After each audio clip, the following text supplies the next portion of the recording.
Selamat siang teman-teman sekalian, anak-anakku sekalian. Ya, hari ini Mr. Jajang akan menjelaskan yaitu terkait dengan apa perbedaan antara bukti otentik dan bukti bawah tangan dalam Kitab Undang-Undang Hukum Perdata. Ya, baik.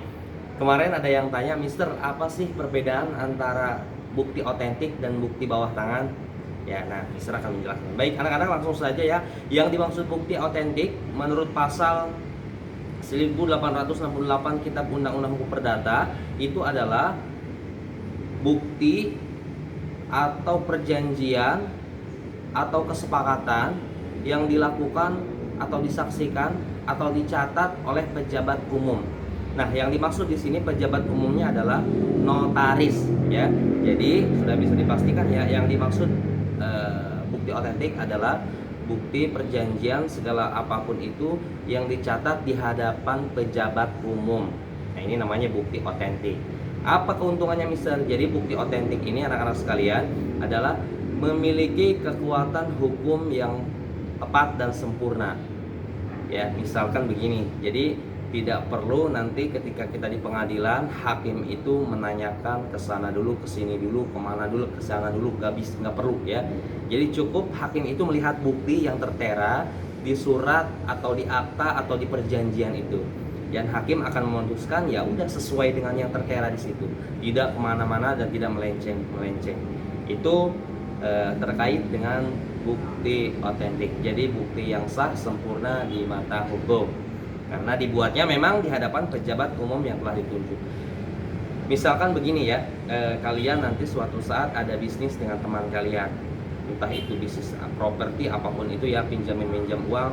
Maka kalau kalian mau bisnis, Mister sarankan wajib saksinya adalah notaris atau dicatat di hadapan notaris. Kenapa? Misalkan begini, kamu si A minjam uang ke si B dengan jumlah yang cukup besar 2 miliar. Kalau saksinya cuma teman biasa, itu nggak memiliki kekuatan hukum tetap nanti ya. Jadi bisa saja satu sama lain nanti saling menghindar atau buat prestasi namanya ya, saling meleset dari perjanjian. Tapi kalau kita sudah mempunyai bukti tertulis ya, dan itu disaksikan dicatat oleh pejabat umum notaris, itu akan bagus ya, karena kita ketika digugat di pengadilan dimanapun itu akan sempurna. Itu keuntungannya bukti otentik. Nah, bedanya apa dengan bukti bawah tangan? Kalau bukti bawah tangan itu adalah bukti yang dilakukan oleh para pihak saja, ya, tanda tangan kedua belah pihak tanpa adanya saksi pejabat umum. Ya, jadi itu bedanya.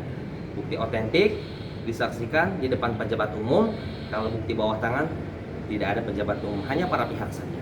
Ya, jadi kalau bukti bawah tangan nanti ketika di pengadilan akan perlu penelusuran lebih dalam terkait dengan suatu kasus. Yang kedua, Mister, apakah materai itu bisa dikatakan bukti otentik? Ya, ini sering ditanyakan ya. Baik, materai ini kalau secara pengertian adalah pajak dokumen. Jadi tidak bisa dikatakan ya materai ini adalah bukti otentik, nggak bisa. Sah tidak, Mister, kalau tidak pakai materai? Sah-sah saja ya. Suatu perjanjian walaupun tidak memakai materai, dia akan sah-sah saja. Kenapa? Karena materai ini secara pengertian adalah pajak dokumen yang biasanya misalkan ada kontrak kerja atau apapun itu perjanjian yang nilai kesepakatannya, nilai kertas yang disepakatinya itu biasanya di atas 1 juta. Itu pasti akan ada materai atau beli materai. Supaya apa? Supaya ketika nanti ada berperkara atau bahkan kasus dan itu mungkin sampai di pengadilan, nah, kita tidak disalahkan. Kenapa? Karena kita sudah membeli materai, sudah membeli pajak dokumen itu. Jadi begitu. Jadi segala sesuatu walaupun tidak tanpa materai itu sah-sah saja ya. Tidak bisa materai itu dikatakan bukti otentik.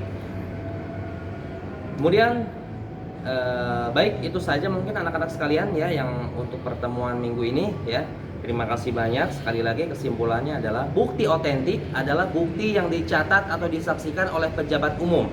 Yang dimaksud pejabat umum dalam Kitab Undang-Undang Hukum Perdata adalah notaris ya. Begitu. Jadi kalau bukti bawah tangan itu yang tidak dicatat atau tidak disaksikan oleh pejabat umum. Baik, itu saja. Terima kasih banyak. Semoga bermanfaat.